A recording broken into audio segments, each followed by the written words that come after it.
Boys and girls, welcome to Talking Jets with Tigo. My name is Tigo, and today we're going to be talking some Jets. This is a great Friday. We got Jets football tomorrow, which is exciting. We're playing the Tampa Bay Buccaneers in our second to last preseason game of the season, of the offseason. Man, we are slowly marching our way towards the NFL season starting, and all of this excitement and all of this culmination of building up to September 11th at MetLife against the Buffalo Bills. I am so excited about that. Today, we're going to be going over the roster bubble, guys, not just on the New York Jets, which we are going to be talking about. The roster bubble competition continues to get more dicey with how does the ripple effect of introducing and bringing in Dalvin Cook affect the rest of the roster? Because you can't just add a new player who is a roster lock without affecting everybody else down the roster. And again, we've got 2 more preseason games. There's a lot of football still to be had. A lot of guys who can change this coaching staff's mind. And hopefully some guys who don't change this coaching staff's mind, because I want other guys to stay.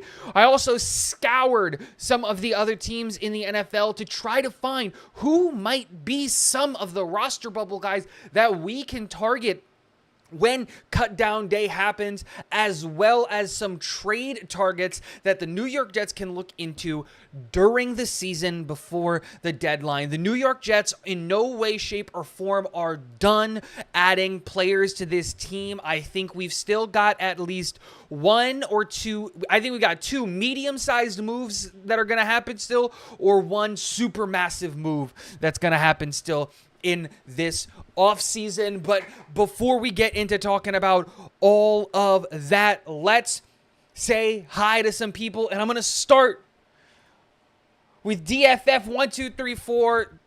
I hadn't even gone live yet, and he's dropping the super chat. I cannot tell you how much I appreciate that. Guys, super chats are never required, but greatly appreciated and an easy way to support the channel. But the only thing I'm ever going to ask of you guys is to hit the subscribe button. And if you like the content, hit the like button down below. Don't forget, we also have the Talking Jets with Tigo Navy that you can become a member of for less than a cup of coffee a month. And all of that helps support the channel and brings all of that stuff back in so that I can get a new camera. And realistically, actually not really a new camera. I got to buy diapers. I have a new baby coming any day now, and diapers are expensive. With all that being said, Dakota in the house, always dropping the first comment. Welcome, welcome. John Nolte told me in a comment, hey, you know what? I'm going to be there tonight. And here he is. Second comment of the night. Love seeing that. Harlan Abraham in the house. Who stays and who goes? Do the Jets get deals for anybody? We're going to talk about all of that stuff tonight. It's going to be a fun time. Ant Jets in the house. What's up? How's everyone? I'm doing great. I hope everyone else is having a wonderful, wonderful night. Rob V in the house. What's going on, my friend? Always ready to talk football. The prospect leader, Dom C in the house. Love talking Dom C. Dom, it's going to be a fun time this year, but I can't lie to you. This past offseason was such a blast talking about prospects with you and watching all the tape and all of that stuff. But I am going to say this. I don't know if I can join you on that bandwagon until at least January. At least January. It's going to be a hard time for me to keep up with you because I know you're already watching, guys. Already. Melvin Porky in the house. Let's go, Jets. Absolutely. Zoe Royalty in the house. Jet up. Awesome. Xavier Garcia Tigo. I wasn't able to catch the last, but I'm glad I caught this one. I'm glad you're here too, my friend. I'm glad everyone's here. James Paolini, I hate to say it, but we might have to trade one of these defensive linemen to get a tackle. We'll talk about it. I don't think you're right. I don't think that there's a tackle really that's out there that's available.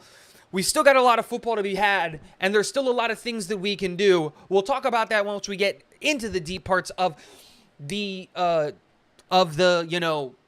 the stream and all of those topics of conversation. But it's hard to believe that a team is going to be willing to trade a good offensive tackle that is, out there. But we'll talk about it. We'll talk about it.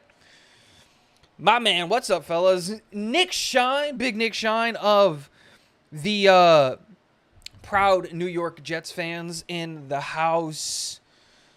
It's all about the O-line, rider, and talents pod. Totally agree. But I think that I have figured out a way that I think is a little bit more realistic for the New York Jets to address the offensive line, help protect Aaron Rodgers without actually having to go get an offensive tackle.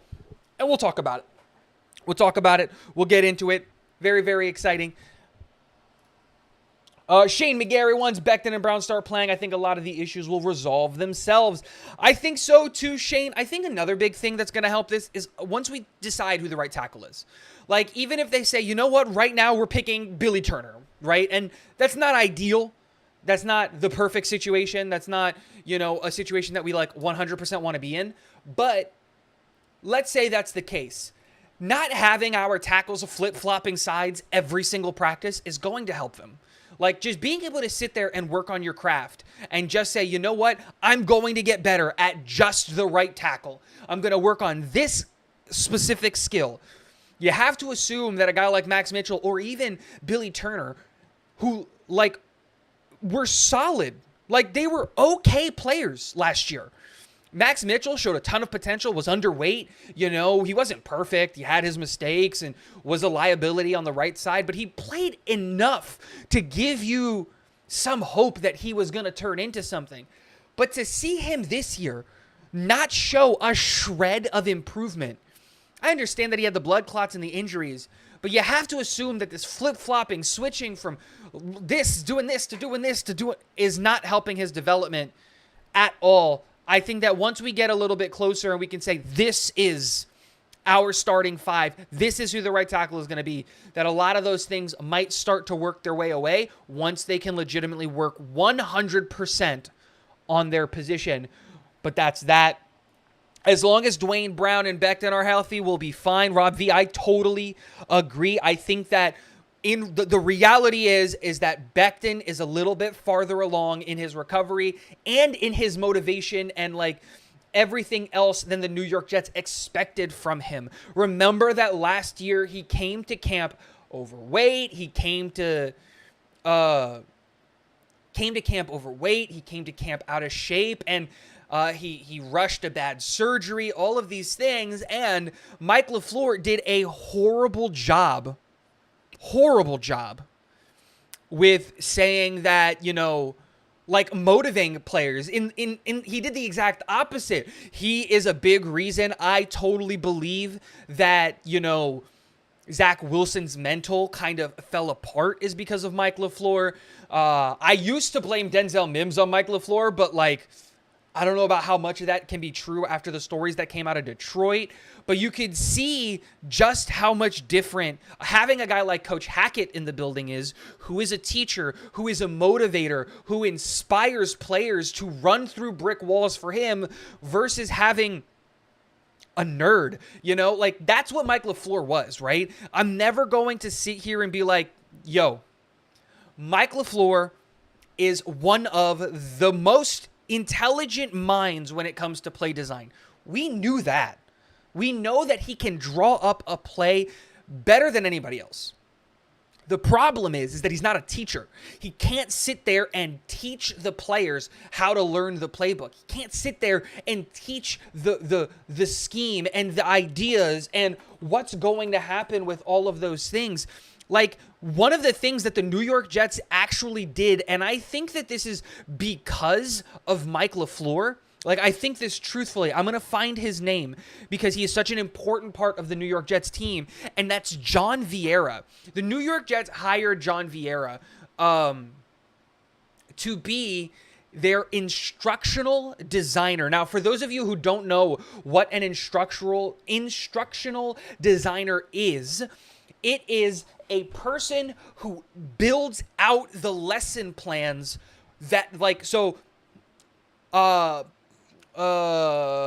Whitecotton is our defensive line coach. He says, okay, I want to implement this new thing to our defensive line guys. Well, John Vieira has a profile on every single one of our defensive line guys and how they pick up the playbook the best.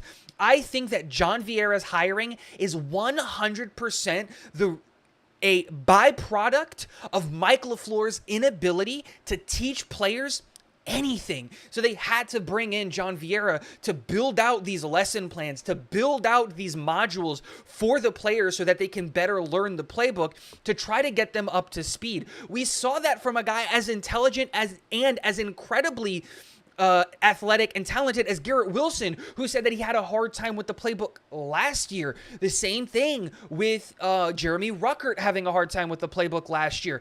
It seemed like a lot of people had a hard time with the playbook, and it's just like, how much of that was Mike LaFleur's failing?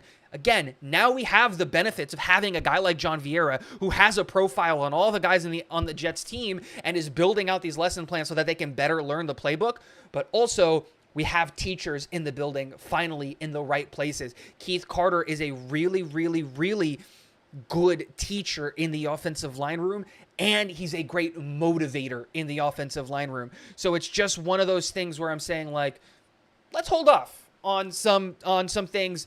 I believe in this offensive coaching staff to do a lot of different things than what we saw from the previous staff, because we finally have teachers in the building and people are going to learn what's going on. Zaire Barnes versus Chaz Surratt for the last spot in the linebacker room, and Will McDonald has one of the best spin moves in the league already. Zach, the thing that I really loved, I don't know how much of One Jets Drive or Hard Knocks you guys have been watching. If you haven't, go watch all of those things.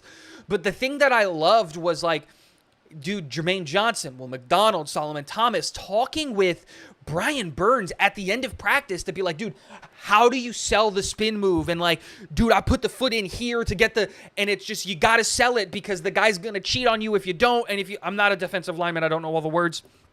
But he's like, you got to do to do this and the that. And it's just like, these guys are hungry for knowledge. And the best part is that they're not just going to the easy sources to get their knowledge. Jermaine Johnson is a guy who he was talking about how he would watch YouTube videos of every edge rusher in the NFL to try to build up his pass rush skill set. Well, now he's in the NFL. He can just call these guys. Yo, I need to talk to Aaron Donald because I need to figure out what he did on this one play. How did he get this rip so strong? Dude can just call him and be like, yo, can you chop it up? I'm going to give a shout out today. And this is one of those things in a similar kind of sense, which was like, I was having I texted today Matt O'Leary. Well, actually, we've been texting for a while. But like, I've been texting Matt O'Leary and I said, hey, Matt, can you take a little bit so that we can talk shop? Let's talk YouTube. I want to be able to take things from your brain and see what's working for your channel, because he's a bigger channel than I am. He's way more successful than I am. And obviously, Matt is a super nice and genuine person. If you're not subscribed to him, what are you doing? Go to my channel under channels. I think he's like the third channel on there. Go hit the subscribe button. And we talked for like 45 minutes, and we just talked YouTube, how to better make videos and better engage and better do all these things. And to see that our players are doing the same thing with their craft and they're already this good is absolutely insane. Zach, we'll talk about this in a little bit, but I don't think that Zaire Barnes and Chaz Surratt are competing for the last spot in the linebacker room. I think they'll both make it. I think a lot of people are assuming that we're going to take only 4 linebackers. I don't see that being the reality. I think we need to take 5 linebackers. Do people forget that last year we lost Quincy Williams and CJ Mosley at the same time on the same game? There was like 8 or 9 snaps where we did not have both of those guys playing. Like, dude, that's a problem. That's a massive problem. And yes, while the Jets don't run a ton of 3 linebacker sets, we run a ton of nickel. We still ran like 32% out of 3 linebacker sets. That would mean that 32% of our linebackers, of our plays, would mean that we have 1 backup. 1. That means that if Quincy goes down, well, you better hope that Chaz and Zaire are ready to go. And then if Quincy and CJ go down like it happened last year, well, now we're running a totally, like that's it. We can't lose another player. So it's a little bit scary to think that the New York Jets might carry 4. Now, I understand that we have guys like Adrian Amos and Trey Dean and that can like come down and maybe play that linebacker spot in there, or hell, even Jordan Whitehead can maybe play that linebacker spot for a couple of snaps while we fix that. But that's still a really scary thing to think about, that the New York Jets might have to play a guy like legitimately way out of position because you're only carrying 4 linebackers. That's a risk. Remember, carrying 5 linebackers is already a risk. The standard NFL team carries 6, but because we run nickel coverage at such a high rate, like in the 70s, we can get away with having 5. Now cutting down to 4 is like saying we're only going to carry 1 quarterback. Right? Like, it's a risk you don't need to take. We all know that the season's over if Aaron Rodgers gets hurt, knock on wood, right? But not carrying a second quarterback to carry an extra running back or to carry an extra tight end or to carry an extra whatever is just crazy. It's just absolutely crazy. Why are we going to do that with the quarterback of the defense in the linebacker room? A room that is very physical, has to go up one-on-one against offensive linemen, running backs running 20 miles an hour, wide receivers coming across the middle. I think it's definitely 5 linebackers. And I think if Chaz Surratt is healthy, by the way, can someone in the chat, I'm pretty far behind, can someone in the chat let me know if Chaz Surratt is healthy? I have not been able to find out what his injury status is. Is he still hurt? Is he practicing? I have no idea. Can somebody let me know? Please? I appreciate it. Zoe Royalty Tigo, how many sacks this defense will have this season? Gunny was with Jake Asman today, and he said this defense could get 70 sacks, and he said you thought he was crazy. Dude, I do. Here's the thing, right? Okay. The Philadelphia Eagles were by far and away the best defense in football last year, and they got 70 sacks. Do you know when the last time that wasn't the Philadelphia Eagles, a team broke 65? Was like in 2002 with the New Orleans Saints. If you get rid of the Saints, right? The last time it happened was in 89 or 91 with the Vikings. Yes, our defensive line is absolutely dominant, but the one thing that our defensive line doesn't do is get sacks. Our defensive line is built around pressure. Remember that Carl Lawson is a pressure god, but he doesn't get home all that well. Jermaine Johnson creates a ton of pressure, right? JFM create a ton of pressure. But the sacks aren't coming because the quarterbacks are getting the ball out a lot quicker. Now, we have the best secondary in football. Linebacker room should improve. Third year in the system for a lot of these guys. Should improve. Safeties are definitely better. So the coverage is going to be better. Can we get home more often? Absolutely. Especially with how bad some of these offensive lines are in the AFC. That being said, I think a more realistic expectation to be, or a more realistic place to have like your expectations is like around 50. That would be, and like 50 sacks is one hell of a season. Like, that's incredible. It's incredible. Because just hitting 65 alone is something that is out of this world. So that would, for you to hit 70, you need to have what, 4 sacks a game? That's an insane amount of sacks to get every single game. When on average, I think the NFL averages like 1.7 like per team. I think it's like 1.7 sacks per game, like 2.1. Like, you're talking about doubling the NFL average. And yes, the New York Jets have the deepest defensive line room, but like putting this expectation of 70, man, 70's happened 2 times. 70 plus has happened 2 times in the NFL, and the Philadelphia Eagles just did it. And the last time it happened was in like, I think it was 88. Yeah, it was 89 with the Vikings. They had 72. The NFL sack record is 72. I know that. It's by the Vikings. Because when he brought that up, he brought that up on his stream that he does on weekdays. I don't remember when, with Italy Jet and DK, great guy. I don't know his username off the top of my head. It's because a bunch of letters. I think it's DKBX Jets. I think that's what his username is. I think he's also on my channel description as well, so go hit the subscribe button over there. Great content. But he was talking about it, and they were like 70 sacks. Like, talking about it was like it was like a nonchalant thing that could just happen. Dude, 70 is insane. The Eagles hitting 70 last year was miraculous. It's just out of this world. It's just out of this world. Like, it's never going to happen. It's like the 50 touchdowns that Mahomes threw. Like, dude, that's not... You can't just say 50 touchdowns. Like, it's not a thing. That's hard. It's incredibly hard to do. I love Gunny. I text Gunny every day. But 70? Ooh. The little less than a month-long wait is killing me. I can't wait to see all of our starters in action. Yeah, man. That's what I'm missing. I want to see Big Q again. I think we know the starting offensive line the day after the Giants game. The day after the Giants game, we know who our starting five are going to be. That would be my prediction. O-line way overblown. Early in the season, we got tight ends that can chip and enough big bodies on the roster to maul with Breece and Dalvin. Absolutely. Our offensive line, I don't think is going to have a problem in the run game per se. I think the biggest concern that we should have with our offensive line is going to be in the passing game, but we're a run-first team, so that's going to help balance things out. Imagine judging a positional group while missing 80% of the starters. That's the O-line this week. Yep. Preach.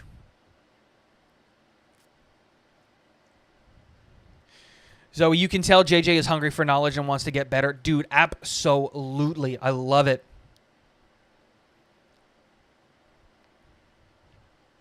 I don't think any of us have heard back about Surratt. Man, I want to know what's going on. It seems so unbelievable to have record sack numbers back to back. That's the thing, man. That's the thing, Xavier. It would be absolutely insane to have the Philadelphia Eagles hit 70 sacks, something that hasn't been done in 30 years, to then happen again the very next year. It's just like, that's too record, like close to record breaking. Like, because that was a story. Can the Philadelphia Eagles break the record when they were in the high 60s? And it's just like, if they have some monster game and they got to 70, and here's the thing, that's with the extra game. Remember, that's with because the Vikings hit 72 with 16 games, and we have an extra game now. It's not getting sacks is not as easy as people think. Our defense will have more forced turnovers. I would like to see more pick sixes. Our defense isn't built for the interception. I know a lot of people don't like hearing that, and I get it, because like sacks and interceptions are sexy numbers, but the way that we play defense, it's not about sacks and interceptions. It's about pressures and pass breakups, because we play a very soft coverage and then ask our corners, because they're so athletic, to go and break up the pass coming downhill, or being really sticky to wide receivers and those things. So it's very hard when you're attached on someone's hip and you're not looking back at the quarterback, you're looking at the guy's hips and looking at his hands. It's hard for you to really get your head back around, find the ball, and get an interception. So the thing is that the New York Jets played a ton of like pseudo man coverage calls. And what I mean by that is we essentially put DJ Reed and Sauce Gardner in man coverage in a cover 3. Because if any wide receiver gets taken up, like that's them. They got to take it, right? Or what we did was we played a ton of quarter halves, which is an alteration of cover 3, which is essentially you put man coverage on one side. If you had to guess which side it is, it's the Sauce side, and then you put a cover 2 on the other side, so you have DJ with some safety help over the top, and that's how you would do it, so that if two people came up the middle, a safety would take one, DJ would take the other, and essentially it turns the top of our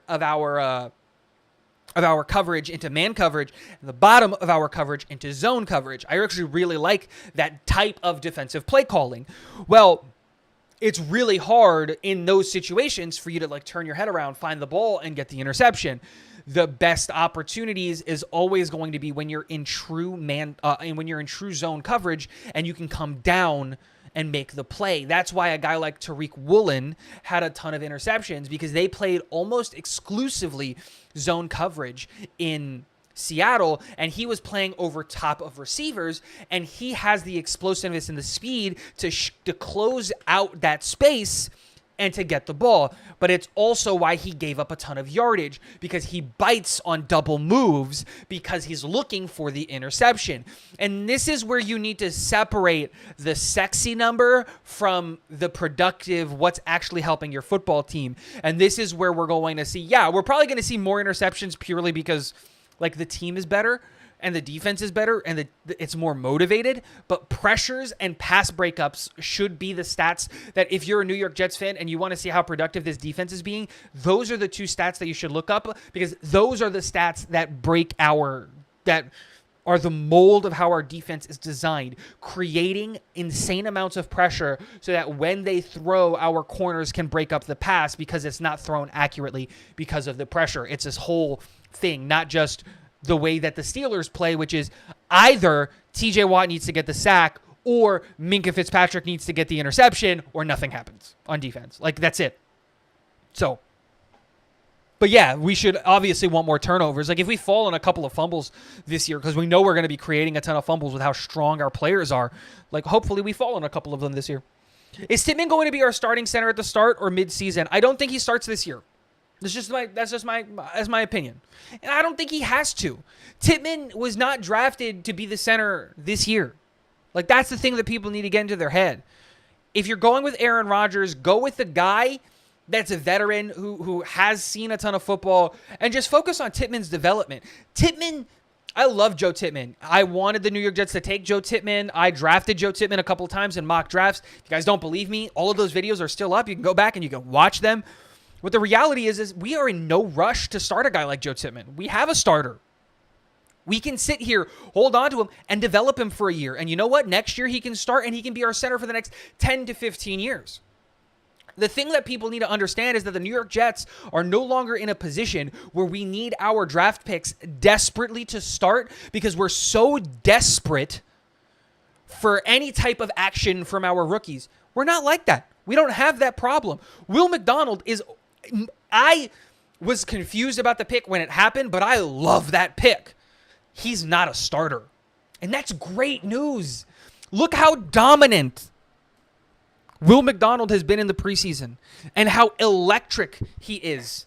And let that sink in. Will McDonald is not a starter for the New York Jets. Not because he's not talented, not because of anything about him, but it's because we don't need him to. He can ride as a backup, get his 20 to 30% of snaps that he's going to get this year, focus on bulking up, which is something that we all know he needs to do. And next year, when JJ and Will McDonald are the two starters on the edge, go light up the league together. Go be the best pass rushing duo in the NFL, because there's no need to rush your development.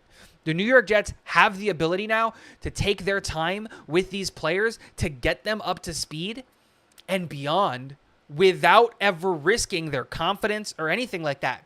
Look at what happened with Zach. That's the perfect example. Zach was not ready to start, but the New York Jets failed to bring in a veteran to start in front of Zach Wilson, and they failed to get a veteran offensive mind to come help mold him. And he started early, and things fell apart. Now look what happened. We got a teacher in the offensive coordinator room. We have a mentor in there that's teaching him how to be a quarterback in the NFL, and all of these things are happening, and the dude's balling out again. I'm just saying. We don't need to rush Tittman, because why would we? I want to see Al Woods in this defense, multiple years reading and taking up space, but in this defense, guy is huge, seriously. Jefferson is also under the radar sack contributor possibility. Al Woods being given the green light to just say, go get the quarterback is going to be scary, because how do you stop, like, what is he, like 335 pounds? How do you stop that? I'm just asking. How do you stop a guy who's that big? It's hard. You're not going to be able to do it. It's just the reality of it. It's going to be insanely difficult for anybody to legitimately stop a guy like Al Woods. And then Quentin Jefferson, I really, really liked that signing. I really, really liked that signing. I thought that he was going to be a very, very good contributor to this defense and do a lot of really interesting things. Xavier, When I played in high school, I was a defensive end, but could always hear our DB coach always saying, don't worry about getting the ball in your hands. Make sure it's on the floor. I feel like it's the same here. Dude, exactly. Interceptions are a luxury. The job of the defense is not to create turnovers. It's to stop touchdowns. That is their job, is to stop the offense from putting points on the board. That is 100% what they do. Interceptions, everything else is icing on the cake. The defense's job is to stop the other team from scoring touchdowns. Period. Done. That's it. That's it. So stop them from scoring touchdowns. And the New York Jets did that at a league best. I think we were 4th in the league in points allowed last year. So the defense is doing their job. And last year, we didn't have that. We had like 7 interceptions, 8 interceptions. It wasn't a lot. It was in the single digits. We had 35? I think it was like 35. I think it was like 30, 40 sacks last year. It's a great year, but still nothing to write home about. So again, sacks, interceptions, all those things, great. Let's get more of them. I'd love for Sauce to have like a 10 interception year. Like how sick would that be? You know, Sauce with 10 interceptions and 2 sacks. How insane would that be? But the reality is, one, we don't really send him on blitzes ever. I think he did it once all of last year, and he took Teddy Bridgewater out of the game with that hit. I think that was the only time he was sent him on a sack. And I think he had 2 or 3 interceptions last year. That's what he's going to be. He's going to be a 3 to 5 interception a year guy, but he's going to have 20 pass breakups. And I'd rather the pass breakups than having him I'd rather him be that guy who just doesn't allow touchdowns and doesn't allow yardage gain than the guy who like Tariq Woolen, who had a crap ton of interceptions, but also gave up a crap ton of yards and a crap ton of touchdowns. Again, great corner, but they're different play styles, right? That's it. So, boom. Tigo, yes, it's about pressure and breakups, but the goal is sacks and INTs. If they're there, we take them, obviously, Law. Trust me, Salah wants more sacks and ints. I can promise you that. Well, again, every team wants more sacks and interceptions. But no coach, I can tell you this straight up. No coach in the NFL, in college, hell, even in high school, is going to say, go for the risky interception when you have the guaranteed pass breakup. That's the thing. Interceptions, they're risky. Pass breakups are secure. And Sauce and DJ and all those guys, they're good. They're really, really smart defensive backs. Again, we're probably going to get more sacks just out of the sheer fact of JJ stepping up, Will McDonald stepping up. Bryce Huff is now like the 7th edge rusher on this team, and that's insane to think about. We're deep, and we've got a lot of talent, and we're just going to be waves and waves of fresh pass rushers who aren't going to be able to – the offensive lines are not going to be able to keep up with them. That being said, I'm cool with like I said, I'm cool if Sauce gets 4 or 5 interceptions, but he has 20 pass breakups, because I think that's a way more important. I think it's a way better year than if he had 7 interceptions, but he decided to give up 4 touchdowns because he's going for interceptions or things like that. Liking what we get Friday night's Jets coverage. Hope everyone else likes it. Hits the like button as well. Thank you, GVH. Zoe Cook coming to the Jets is good for Izzy's development, less pressure on him, and lowers the risk of injuring on him. And it extends his career, man. Running backs have a certain ticking time bomb of these are how many carries before their legs just don't work anymore. We saw that with Zeke. Zeke was fine. He was fine. And then he just wasn't fine. You just hit a wall as a running back. And no one knows where that wall is. You're just going to hit it one day, and then you're just not a running back in the NFL anymore, which is insane.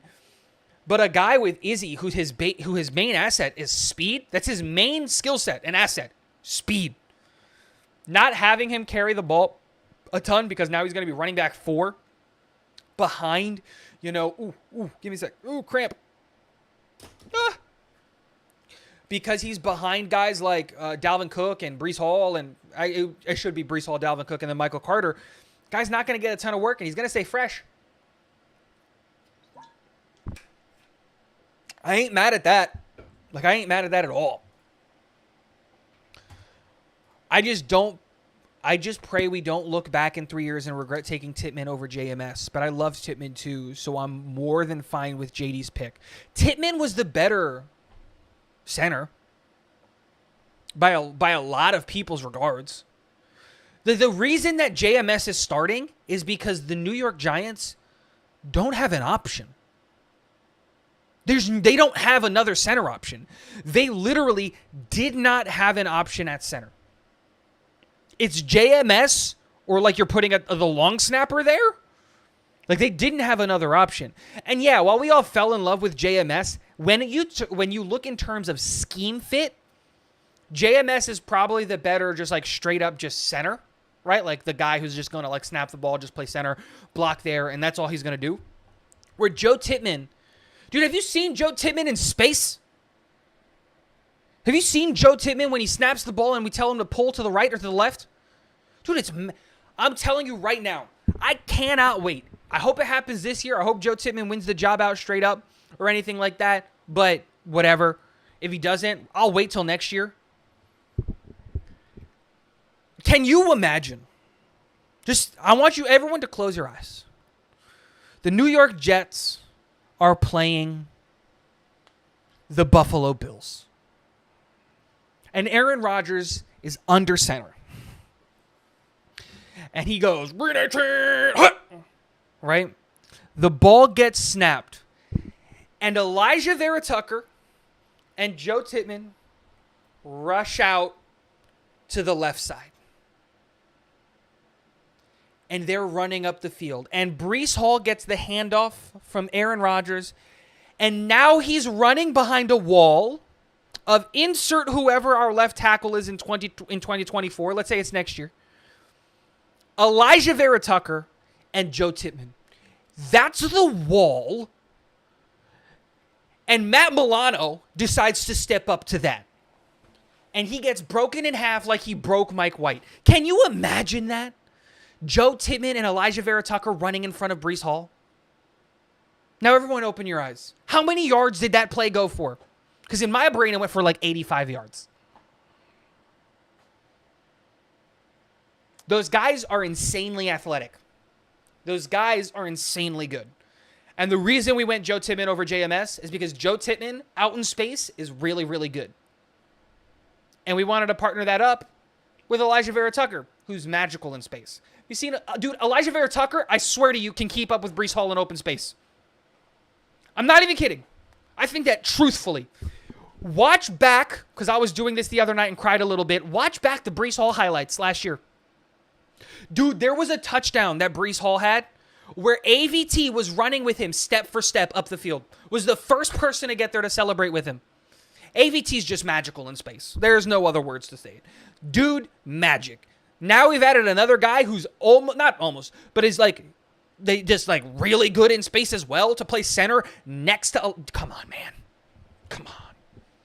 I don't know how that doesn't get you guys excited, because I'm excited. How to stop Al Woods, get a 350-pound lineman. I don't know if that works. Where did the kid from Florida go? Who drafted the kid from Florida? The guard from Florida. I forget his name. I forget the people in the draft that we don't draft, like immediately after the draft. Are we going to see him? Do we play him this year? Dom, are you in here? What was the guard from Florida? Does anyone remember the guard from Florida? What's his name? What team did he go to? Did he go to Pittsburgh? No, Pittsburgh took Broderick Jones. Osiris Torrance. Who drafted him? Who drafted Torrance? Do we play them this year? I would love to see Al Woods and Torrance just go straight up. Buff, yes! Is he starting? Is he projected in the starting lineup? Oh, are all of my dreams going to come true? I'm looking this up right now. ESPN depth chart. No, he's not slated as a starter. I hope he wins the job. That'd be so good. Can you imagine? Oh, I'm so excited to go to the game. Fun fact. So I'm going to the home opener. It's going to be my first ever home game. It's my first ever NFL game. I'm so excited. So excited.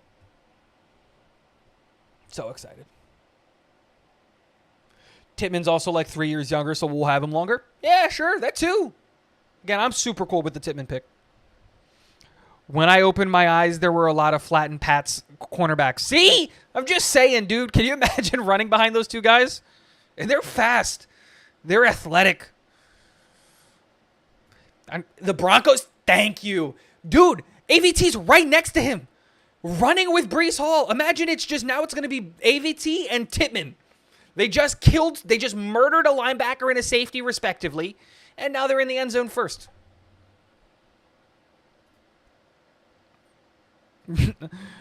I opened my eyes and saw Breece going for a 75-yard touchdown in Foxborough. Amen. From your mouth to God's ears. Alrighty.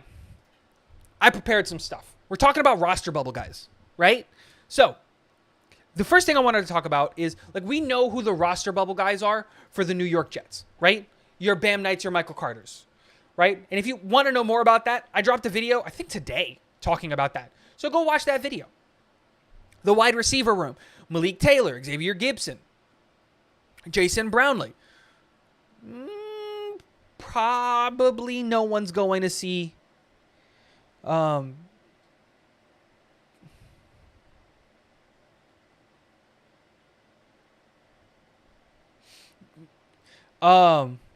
was I saying? I lost my train of thought. The chat was going. I lost my train of thought. Oh, wide receivers. Now, I don't actually think that we're going to carry 6 wide receivers. I think we're going to carry 5 wide receivers because we're going to carry the 4 running backs now that we signed Dalvin Cook, which is interesting. That's an interesting plan. But we've got a ton of, like, roster bubble guys. Bryce Hall, Jimmy Moreland, Craig James, Trey Dean, Ashton Davis, Justin Hardy, not Zaire Barnes, but, like, Chaz Surratt. All of these guys, Nick Vigil, are kind of on the roster bubble, and we have no idea who's going to make them. 3 tight ends and a fullback. It's an interesting way to look at it because I think we know who's going to make it on this defensive line, right? JFM, we're looking at what? JFM, Lawson, JJ, McDonald, Clemens, Huff. Right? That's pretty easy to look at it that way. Those are your edges. Then on the interior, it's Quinnen, Solly, QJ, and Al Woods. That's easy there. Linebackers, we know 4 are making it for sure. Right? Quincy, CJ, Jamian, and Zaire. We know for sure 4 of those guys those 4 guys are making the roster.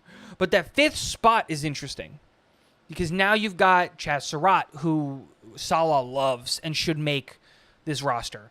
Nick Vigil, a guy who looked kind of nice. Not really, but kind of nice. Claudin Charles, really hard to not see him. Really hard to not see him. And then we go into the safety room. I think it's pretty safe to say Jordan Whitehead, Adrian Amos, and Tony Adams are for sure going to be on this team. But what happens? Are we going to carry a 4th safety? If we are we finally going to move on from Ashton Davis? Is Trey Dean going to make this team? Marquise Waters has had a pretty impressive camp. It's an interesting conversation to have. And then you have the conversation of, well, we did use a 6th-round draft pick on Zach Kuntz. Are the New York Jets really going to carry a fullback and let go of their newly drafted player? And if so, does he clear waivers? There's a lot of conversations. Is this the year we finally move on from Justin Hardy, someone who has no business playing on a football team that's this good? Guys, the reality is that the New York Jets are going to cut a lot of good players this year. A lot of good players this year. And that's a sad truth. It's a sad truth. Now, there's a lot of guys that the New York Jets can target that teams might cut. There's a lot of guys that the New York Jets can maybe try to trade away. So let's talk about that. Who are guys on the New York Jets roster that the New York Jets can possibly try to trade away to get some value because we might cut them or not cut them? So let's start there. I think the first and the easiest one to talk about is Michael Carter. Now, before I say this, should the New York Jets cut Michael Carter? Absolutely not. Keep him. He's great. He's great. But if they decided that they wanted to keep Bam Knight over Michael Carter, can they trade Michael Carter? Can you get anything for a guy like Michael Carter? It's interesting to think about. I don't think that there is much value in the running back market in terms of the trade market, especially for a team in such a situation like the New York Jets, for something along those lines. But the reality is, you could look at it. I don't think you're going to find any takers for something like that. A lot of people like to bring this up, and I'm going to kill this one dead almost immediately, like especially if Nick is in the channel. He thinks this is going to happen. I don't see the logic in this at all. But there is some people out there that think that the New York Jets are going to trade Mekhi Becton, which makes less than zero sense to trade Mekhi Becton. Wild Wave. Who's trading a good offensive lineman? Go find me one, because I haven't been able to find one. Who's trading a good and healthy offensive lineman? People don't just trade offensive linemen. Like, that just doesn't happen. Like, we're not going to trade Mekhi Becton.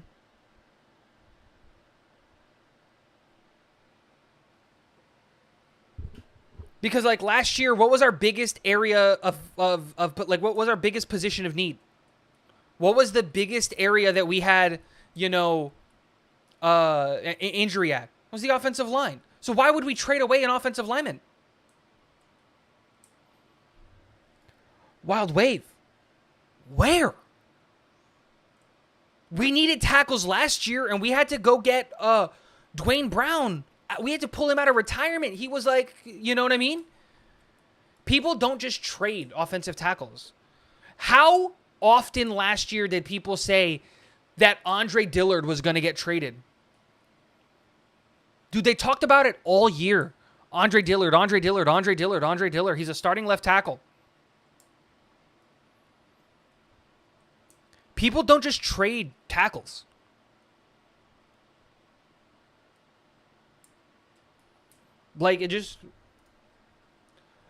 We're a perfect example of a team that could have traded a tackle. Like, we could have traded Mekhi Becton. So, you know what? He needs a new scene. He needs a new scenery. We'll take a 7th round pick for Becton, which is probably what he's probably worth and valued with all of his injuries and all of that stuff. We'll take the 7th round pick. Easy breezy, beautiful cover girl. We'll just move on. That's fine. But we didn't. We held on to him. And of course we did. Because finding good offensive tackles is insanely hard. It's insanely hard. It's the hardest thing to do in football. Bakhtiari is a pipe dream too this year. I think he's a pipe dream anyway. Yeah, Bakhtiari probably wants to get out, but like if he's trying to get paid, the only places that is going to pay him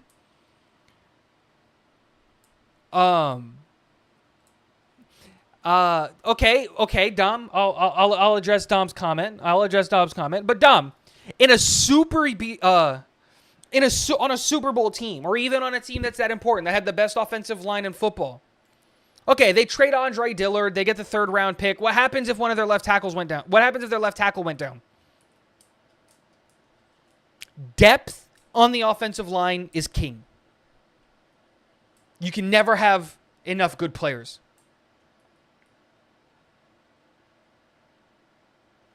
Can never have enough good players. Guys with upside on the offensive line. And so I think that the Eagles are more than fine with that 6th round comp pick that they got back for Andre Dillard, as well as having that security blanket for a Super Bowl run.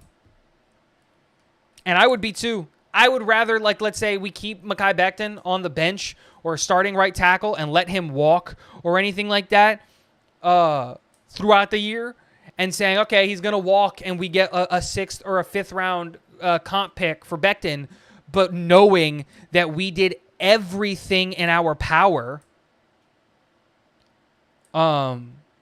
doing everything in our power to make sure that we protected Aaron Rodgers. And I think that's the reality with a lot of teams. There's one name that keeps floating out there that I am actually intrigued with, But the way that I think about it is, I'll bring it up. It's La'el Collins, the offensive tackle for the Cincinnati Bengals. With how their team is built right now, there's not really a spot for La'el. Right? They went out and paid big money, right, to Orlando Brown Jr., kind of a mistake. And they moved Jonah Williams to the right side, also kind of a mistake. And La'el Collins is making a ton of money. Like, it's not easy. But La'el Collins is a good offensive tackle.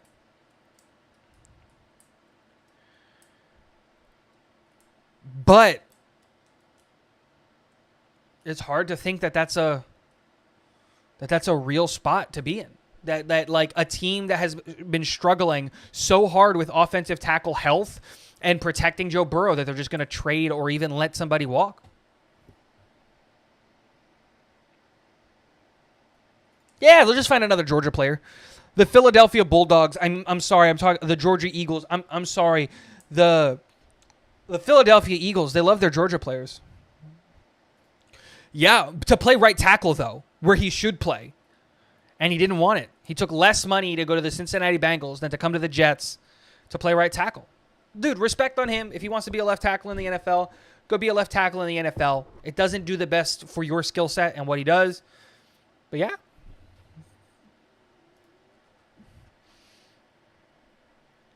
Look, I would have been fine paying Orlando Brown if he was willing to play the right tackle. I would have been more than happy with that.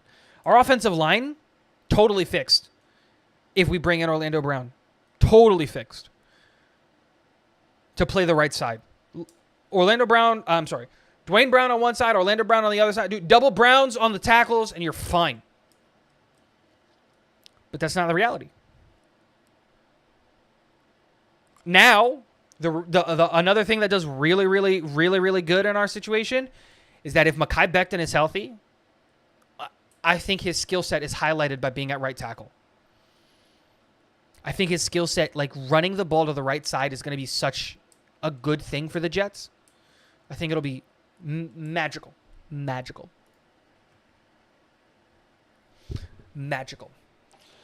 But I think that the New York Jets, the reality is that the New York Jets could probably try to trade for a couple players. No, none of the players that I think that the New York Jets could target or trade for are offensive tackles. Because I think that the New York Jets can address the offensive tackle problem in a different way. And that is the idea that I want to bring to the chat today. Let's talk about the Cincinnati Bengals.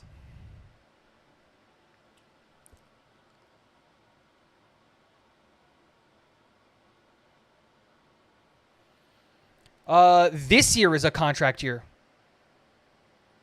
This is the contract year. He wants to play right tackle, Rob V. He wants to play right tackle. He wants to start because he knows if he has to start to get paid. Has to start to get paid. So, I think week one, Mekhi Becton's the right tackle.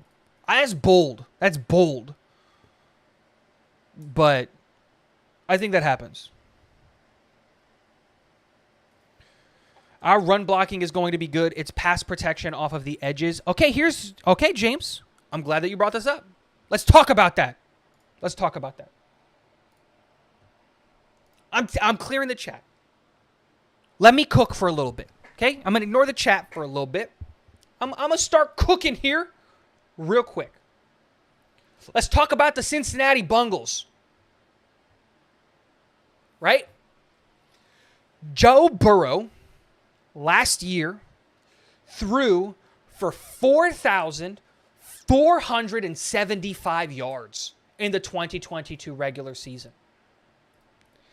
In the 2021 regular season, he threw for 4,611 yards.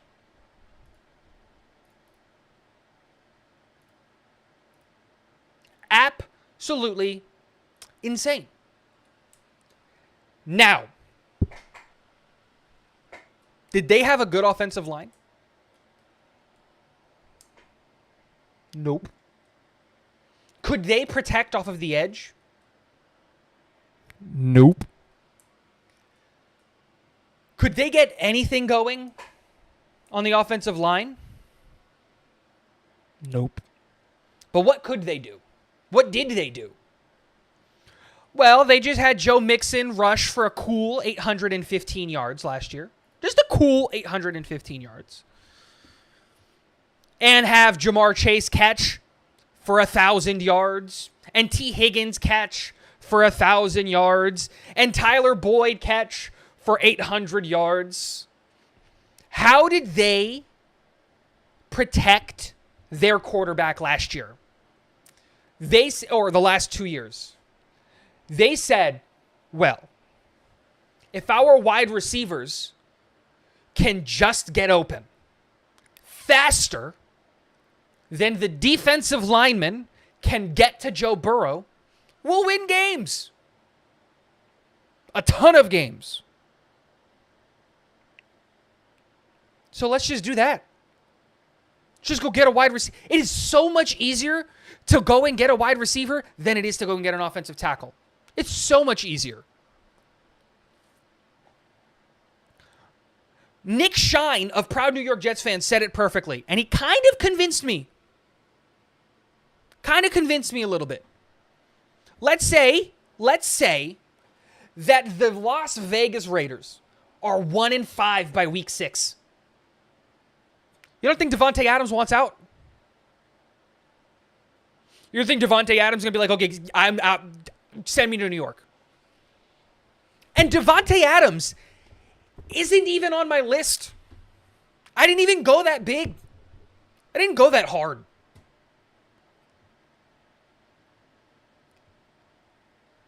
I'm just saying.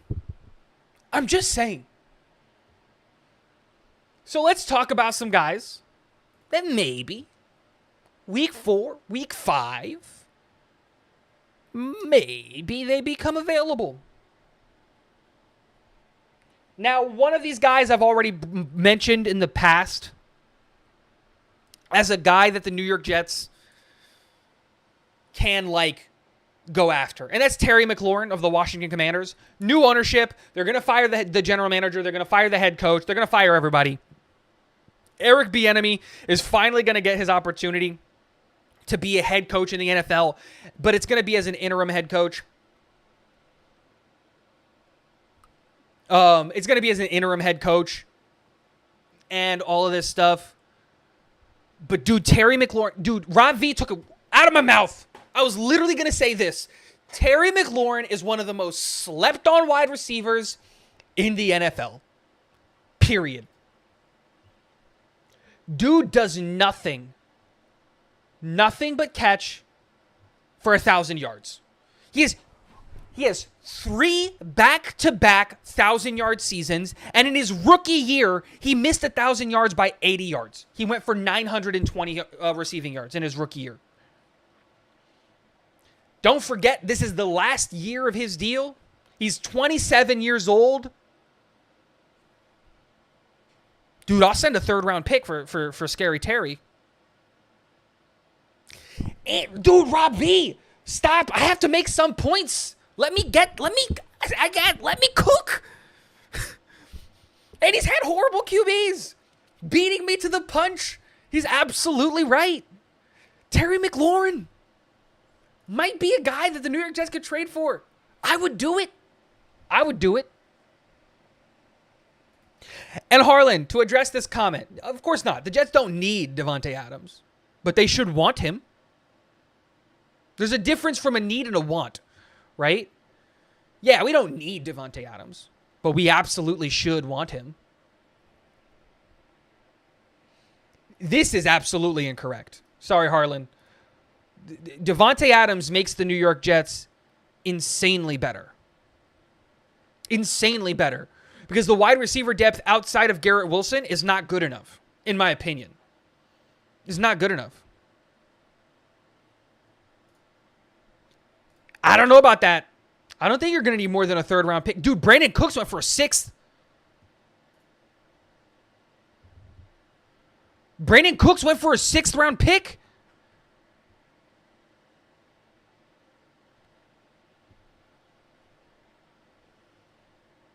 I'm just saying. I'm just saying. Scary Terry. I love him. Now, what if the Washington Commanders look at Terry McLaurin and go, dude, he's an elite wide receiver. Of course we're not going to trade him. We're not that dumb.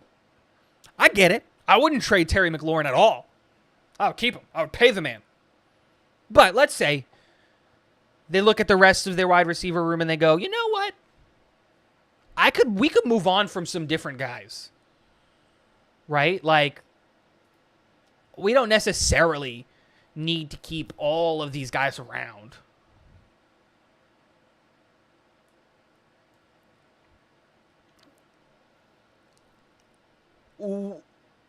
Curtis Samuel is a guy that intrigues me. Right? For the Washington Commanders. He's still really young, 27 years old, right? Played a bunch with the Carolina Panthers before signing his 3-year deal with Washington. He's on the final year of his deal, so maybe they're looking at moving him. Yeah, he's had to deal with like injuries and stuff like that, but so has almost everybody on the wide receiver room in the Jets. But Curtis Samuel provides an interesting skill set. The jet sweeps and all those things, kind of like a Cole Hardman-esque kind of player. He intrigues me. Is he going to break the bank? Is he going to do any of those things? No. But he's intriguing. Another guy in the same kind of boat, right? As Curtis Samuel, who he's not like this super elite wide receiver, but maybe the guy becomes available. This team is going to be horrible. We can start trading. Maybe we can look to start trading for him. What about Hollywood Brown?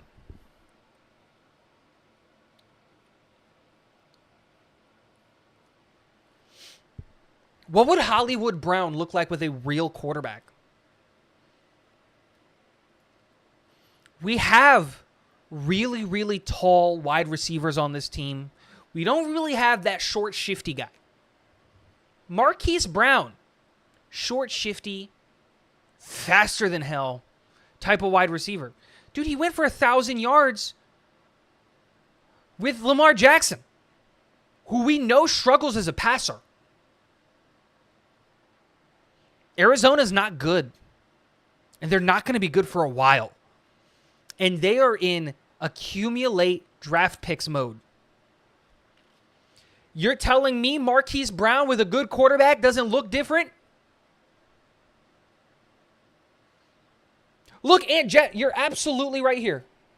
Maybe Hardman can be that guy. You're absolutely right. Not going to sit here and say that it was that he can't.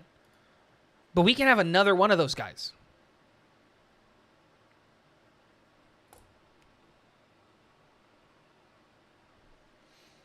What wide receiver would be dropped? Again, in my theoretical world, what's up, Ron? The first baby is great. Second baby is going to show up any day now. Any day now. So thank you for asking. But dude, do we really expect Randall Cobb to stay healthy all year? You don't think he's hurt by the deadline? And like on the IR? Like we really expect that to be a thing? I'm just saying. That could be a thing. I'm just saying.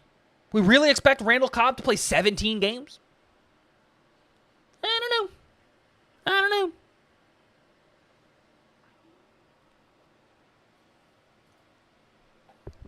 Shane, but it's not about...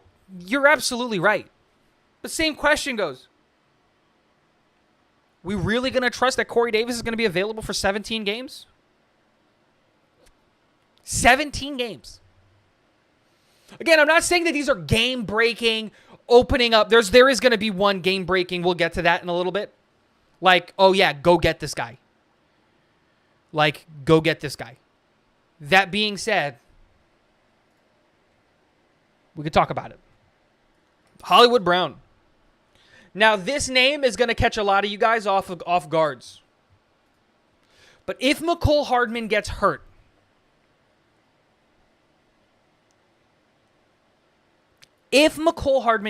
and we lose our speed in the wide receiver room, not named Garrett Wilson, a guy that could be had for like a 7th round pick is a wide receiver with a team that we've done business with.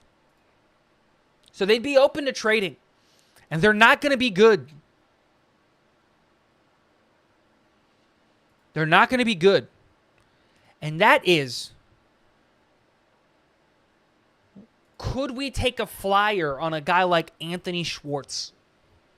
3rd round pick for the Cleveland Browns in 2021.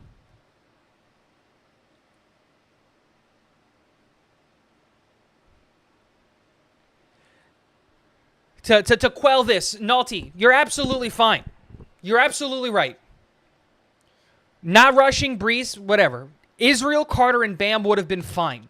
But that's all that they would have been, is fine. Now we have an opportunity with Dalvin Cook to be better than fine. Now we have an opportunity to be really good at running back at the beginning of the year and really good at running back at the end of the year when Brees Hall is fully healthy.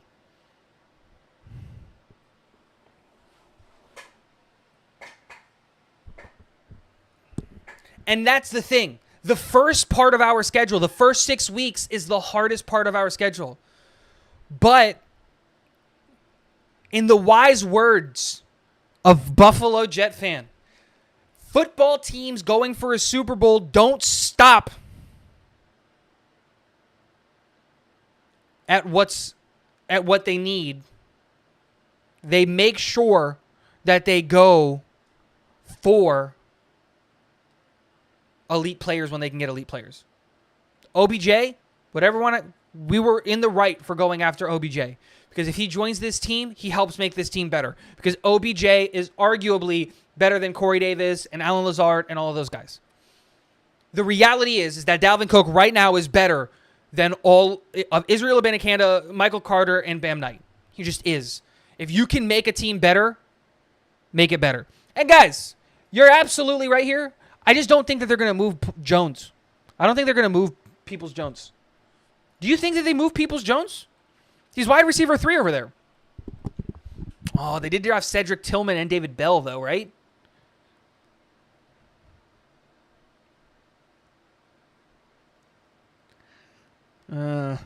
Maybe. I just thought about speed and who's the fastest guy that's kind of on a roster bubble. Anthony Schwartz. And I liked Anthony coming out. I wanted the Jets to take Anthony Schwartz. And Cleveland's a dumpster fire of an organization. Guys, I just brought it up. Here's the name that I think that the Jets could be in on.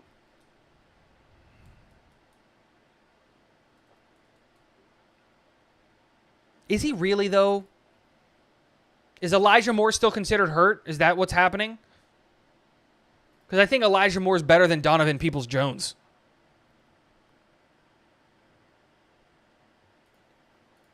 Like,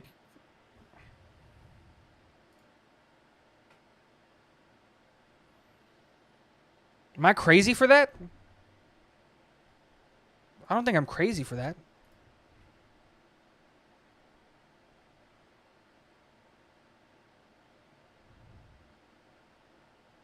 I don't know. We'll see. Who knows? Who knows? Here is the move that if this team decided that they were doing this, if they decided that they were going to trade one of these guys because they can't afford to pay them, because the owner has already come out and said, we're not going to be able to feed everybody. One of these guys is probably gone. He said that indirectly. He literally said there's not enough mouths to feed. So we're going to have to lose good players. Absolutely not. I'm going to shut this down right now. Absolutely not. I don't want that guy. Nope. No, thank you. No, thank you. No, thank you. Is there any world where the Cincinnati Bengals, I'm going back to rating the Cincinnati Bengals for some reason. Is there any world in which they legitimately trade Tyler Boyd or T. Higgins?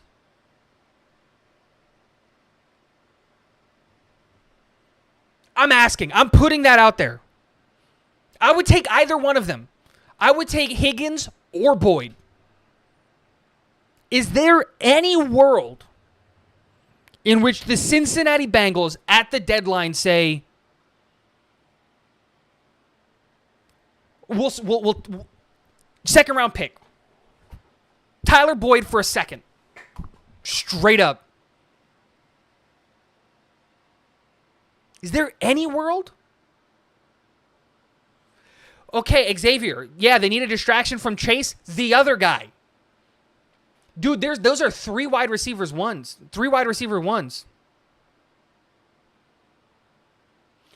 Yeah, but Shane, here's the thing, right? Here's the thing. I totally agree with you, Shane. Shane, this is a great point. That's like asking if the Jets would trade MC2. Absolutely. But here's the thing. MC2 and Sauce Gardner aren't going to get paid anytime soon. T. Higgins and Tyler Boyd need to get paid this season. This is their last year on the team for both of them. It's not going to cost a first. No way it's going to cost a first. They're going to lose both. They're going to lose one of those guys for free at the end of the season. No way it costs a first. T. Higgins, maybe. Maybe it costs a first. Higgins would cost a first. Okay, so then we don't go for Higgins. They would want to keep Higgins. Tyler Boyd? A third this year and a second next year? For Higgins? No, that's still too much money. That's still too much for Boyd. Whatever. You get the point? A third. I'll give you a third.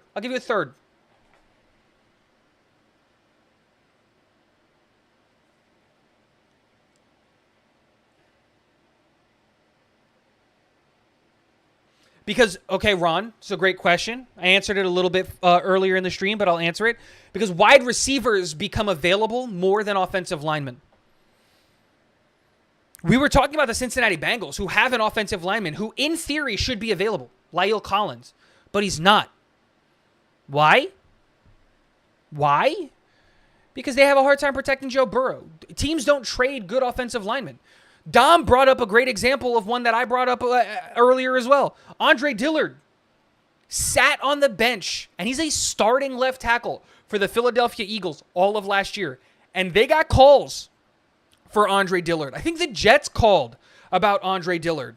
And they said no. They had third-round picks and second-round picks and trade packages for Andre Dillard. And they said, no, we're going to hold on to him. And they lost him in free agency, and they got a sixth-round comp pick. And they thought that that was good value because having depth at the offensive line position is more important than having depth anywhere else on the football team. Good teams don't trade offensive tackles, and good teams don't cut good offensive tackles. So this idea that the New York Jets can just go out and get an offensive tackle is, I think, a little bit of a misnomer. Like, outside of the Morgan Moses COVID year, because he was cut because the cap went down, show me a legitimate example of a team trading away a good offensive tackle that wasn't like a massive...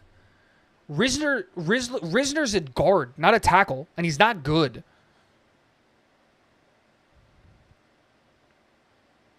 Doesn't matter. Packers aren't good, but who are they going to trade? They can't trade David Bakhtiari. That would put them negative $4 million over the cap, and they can't create any cap space. Like, their cap is dead. They can't move him.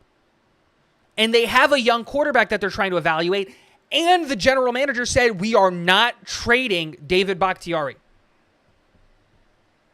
Makes sense? Makes sense.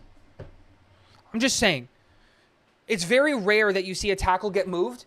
Like, the rare examples are what? Like, Teron Armstead to Miami, but that was a cap situation for the New Orleans Saints that they had to get out from under, and that was it. They needed to get out from under the cap situation. No, didn't Teron Armstead go to the Miami for free? He walked in free agency. Yeah. They just walked in. He walked in free agency. He didn't get traded. Who's the last offensive tackle, like legitimately good left tackle that got traded? Laramie Tunsil. Yeah. There it is. Rob V, Laramie Tunsil. He got traded to Houston. And that's a perfect example. Laramie Tunsil was getting calls last year because everyone thought Houston would trade Laramie Tunsil. More than one team was willing to send a first-round pick to the Houston Texans for Laramie Tunsil. More than one team.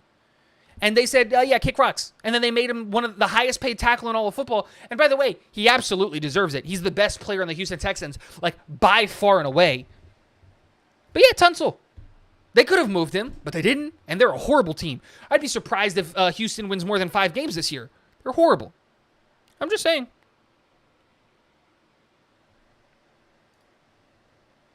Bro, I'm down. Let's do a 3-team trade. We'll trade for Trent Williams and Patrick Mahomes, right? Just bring him to the Jets. Mahomes can sit behind Rodgers for a year, and then we can just have like the biggest cannon quarterback arm room in the NFL. Aaron Rodgers, Zach Wilson, Patrick Mahomes. Shouldn't have gone in that order. It should have gone Patrick Mahomes, Aaron Rodgers, Zach Wilson, and just have the biggest arms in all of football. Instead of running like 2 running back sets, we'll run 3 quarterback sets. You never know who's going to throw the ball. It'll be great. We'll put Trent Williams in at guard, at center. Trade for Trent. Yeah, we'll make it happen. Come on. Come on. Burnt Dice, what's up? What's up with your boy Mitchell? I had hope he was going to be a solid starting right tackle this year. Yeah, man. The problem that I think is that's happening with Max Mitchell is, one, I think that there is a little bit of a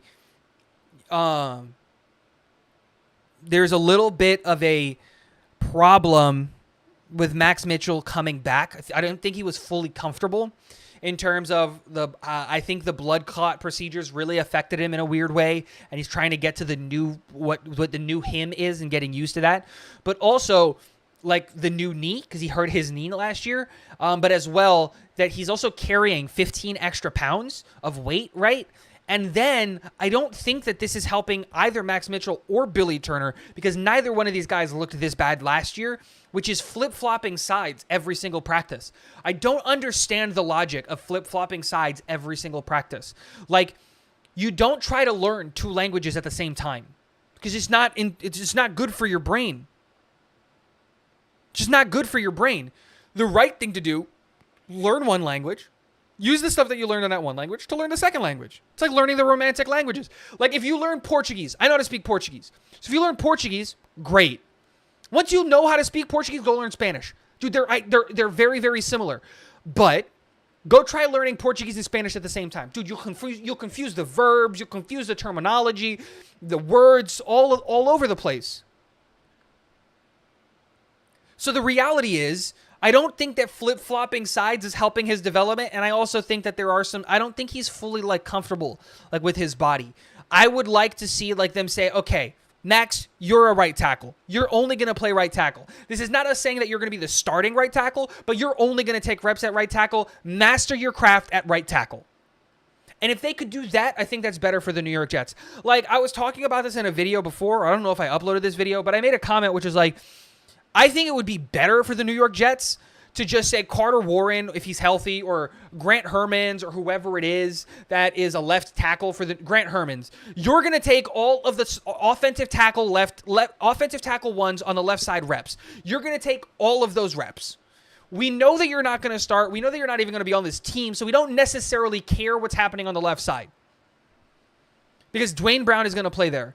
And we're just going to have Billy Turner and Max Mitchell compete on the right side, because that's the side that they're going to compete on. And have those guys go at it. And I think it would be better for both of those guys. So I think it's a little bit of a lot of things, but like I am a little bit concerned because I expected Max Mitchell to take a big jump this year. Not a big jump, but like to make a jump this year. I was really high on the kid. Like if you've been around the channel long enough, like I have a freaking Max Mitchell emote. Like, I have a Max Mitchell emote because I like the kid so much. But I think that Keith Carter and this coaching staff are doing him a little bit of a disservice in terms of how we're going about it. So, I'm not trying to come up with excuses for the kid. The kid hasn't looked good. And it's probably because of his play. He's just not doing well. But that being said, there is a little bit of a thing for me to be able to say, like, there's something going on there. You got your choice between injury-prone tackles or one-star tackles out there right now. What we have is what we have. And what we have is what is going to be the offensive tackles. The reality is the offensive tackle answer is in the building, and people need to get the AVT at right tackle out of their brain. Because I don't think that happens. I don't think the staff wants to do that. We're either going to see Mekhi Becton, Billy Turner, or Max Mitchell at right tackle week 1, and that's it.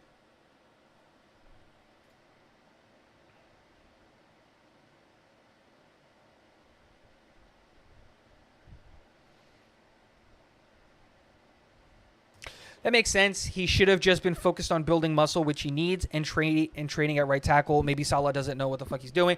I don't know if it's a Saleh situation. I mentioned this in a video that I didn't upload, which is just like Saleh gives his offensive coaching staff a little bit too much freedom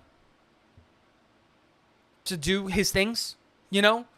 And I think that at a certain point in time, you need to step in. But the problem is that Coach Saleh, like Nathaniel Hackett and like Keith Carter, and Joe Douglas, value players that can play on multiple sides.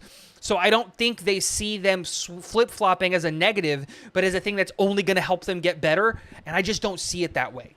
Again, different coaching styles, different things, and I can't judge Robert Saleh. Robert Saleh has been at the helm of the turnaround for this team and making this team attractive enough for a guy like Aaron Rodgers to want to come here and going from the 32nd ranked defense to the 4th ranked defense. Like, those are things that Robert Saleh did.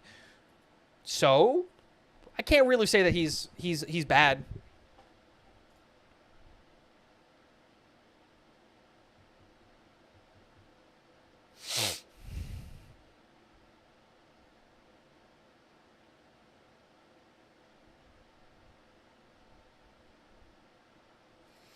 Again, yeah. And two, like, again, if it's not that, if Becton's not ready, whatever it is, I think my perfect offensive line week 1 of what I think should happen if you're the New York Jets, it's Brown, Lakin, McGovern, Elijah, and Becton. I think that's the order.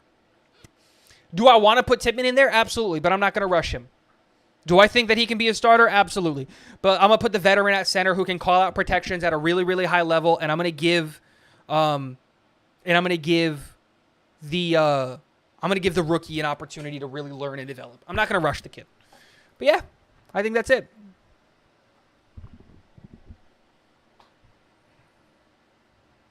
I think so too. I think the line is going to be more than fine. We just have to wait for Dwayne Brown to get back.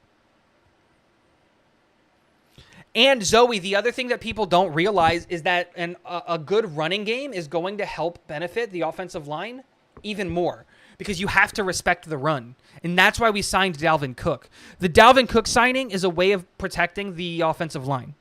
This is why I said trading for a guy like Terry McLaurin, if he becomes available, is a way of protecting the offensive line. The offensive line is supposed to protect the quarterback. But the reality is that there are not enough starting offensive tackles in the NFL to fill every NFL team. And there are going to be good teams with bad offensive tackles. That's going to happen. But you have to find a way to work around that. And the Cincinnati Bengals have been giving the NFL the exact model of how to do that. The exact model of how do you play and how do you have a Super Bowl caliber team. How do you do that without protecting your quarterback? You have a running back that can rush for 1,000 yards. You have wide receivers that can go for 1,500 yards and 1,000 yards, and you just get the ball out of your quarterback's hands incredibly efficiently and quickly. And Aaron Rodgers does both of those things incredibly efficiently and quickly. So, again, I think people are worried because they're looking at, okay, we need to protect our quarterback, and they're still thinking Zach Wilson time to throws, 3 seconds, 4 seconds. Aaron Rodgers is going to get the ball out of his hand in under 2 seconds. It's going to be one Mississippi, gone. One Mississippi, 2, gone. One Mississippi, come on. Come on. He does not. The stats, he is absolutely abysmal at blocking, but that's besides the point. Dude, John, I will say this about Lakin, and I do not want to continue to be the excuses guy, but I want to put some context. Xavier, thank you for the super chat. I'm going to look at that in a second. Thank you so much. I appreciate you. Laken Tomlinson last year lived in New Jersey by himself. His family could not leave San Francisco to join him. He wanted his kids to finish out the school year. So he was alone in his room. And also, I think his dad passed away. And that's a really hard thing to like go through. And like, to put into context, DJ Reed went through a very similar thing. His dad also passed away last year, and he used that as motivation. But like, I know that if my dad passed away, I wouldn't be able to do my job. I wouldn't be able to do anything. And to know that he was able to, was it a baby? I don't know. He lost somebody in his family passed away. I haven't been wanting to look it up because I don't want to keep perpetuating this. But the reality is, that's the thing. He did not look good from week 1, you know, when the team was good and winning and all of those things. So it's just like, it's a rough situation to be in. And he looked good in the other game in last week's against the Panthers. Like, he looked good. He looked really good. He looked solid. Was he perfect? No. But he looked good. He was okay. And that's the thing where you got to look at it and you can be like, okay, maybe we got something here. Maybe we've got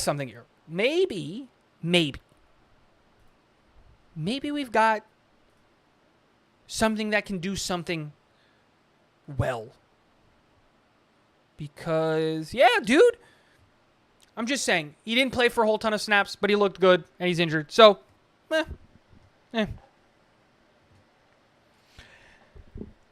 Xavier Garcia, going back to wide receiver, who we trade for one seems the most plausible. I think that if you're talking it from a point, first of all, Xavier, thank you so much for the super chat, guys. If you want your question to be 100% answered, everything like that, super chats are the easiest way to do that. It supports the channel. I greatly appreciate all of that stuff. If you want a free super chat every month, you can get one if you sign up to the Talking Jets with Tigo Navy. And I'm going to do a t-shirt giveaway once we hit 15 members.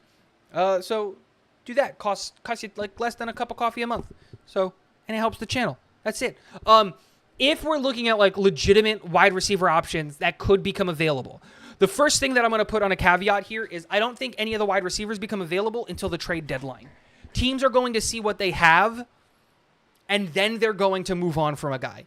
But of the names that I look at that are probably going to be the most plausible wide receivers that become available that would be worth trading for, 4 names come to mind. If the Vegas Raiders start really bad, DeAndre Hopkins, Davante Adams is going to want out of Vegas. And that's a legitimate, hey, you can go trade for Davante Adams. I think that's a real thing that we should keep an eye on. Another one is going to be, and this is 2 guys, they're on the same team. I think you guys are talking about one of them already, but is Mike Evans and Chris Godwin.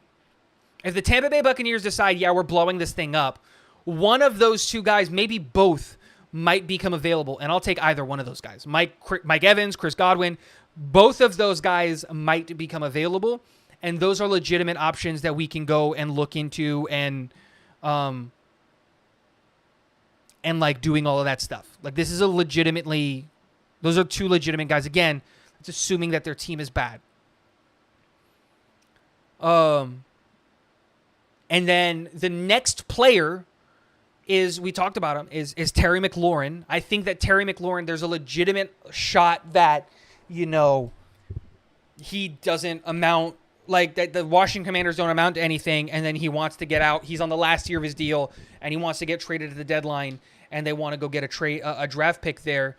And then the other one, this one is less likely because they're more likely to just rent the player, but I still think that if he makes a stink to try to get out, which would make sense because he's like 4th fiddle on a team, and I think he's a really, really good, is Brandon Ayuk.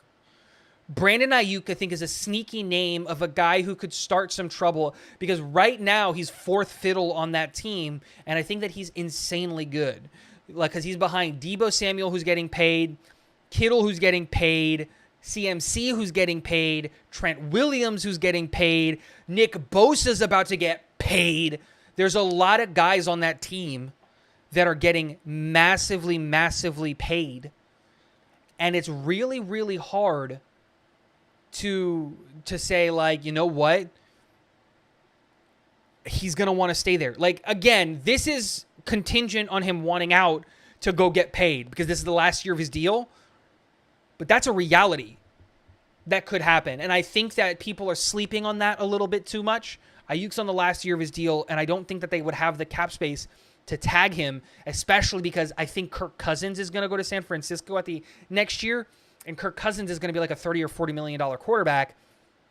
So how do they balance all of that out? He's going to want to not continue playing if he can go somewhere and get paid, and we can pay Brandon Ayuk. Like, we absolutely have the cap space to pay a guy like Brandon Ayuk. We can give him a 4-year deal, $16 million a year.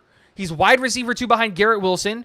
We have Garrett Wilson for another 4 years. So when when Brandon Ayuk contracts end, he's gone from the team, and you just pay Garrett Wilson, and then you draft another wide receiver in the first round. Like, it matches up perfectly. Red John with the super chat. Thank you. Did you see O'Leary's video on available offensive linemen? Which one? I think I did. Dude, I watch all of those guys' content.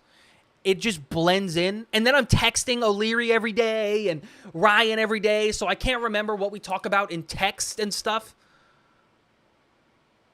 Like, oh. It's hard. It's hard. It's hard. If you can give me more context on the video, like what players he mentioned, I'll answer it. I'll highlight it. I'll make sure I'll keep an eye out for you, Red John, 100%, so that your thing isn't wasted. But I don't remember the video off the top of my head like that. Voice crack. Did you guys hear that? Give me a second. I'll be right back. Oh my gosh, Scott, you're the best. I'm gonna answer this super chat. I need to go get some water. I'll be right back. Give me a second.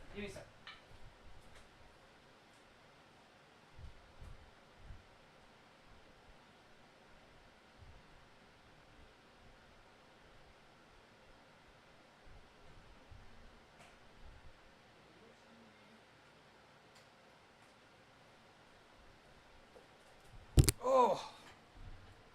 Okay. Alrighty. I'm back. Boom, boom, boom. I don't know why this isn't popping. Alrighty. Scott, thank you so much. So supportive. I appreciate you, my guy. I don't know if I've said this, Scott, but you're great. I love you. Thank you for being a part of the channel, a member of the, not a member, but like a, you know what I mean? A subscriber. You hang out and you support, and you don't need to, and that's the great part. You decide that you still want to, and I love it.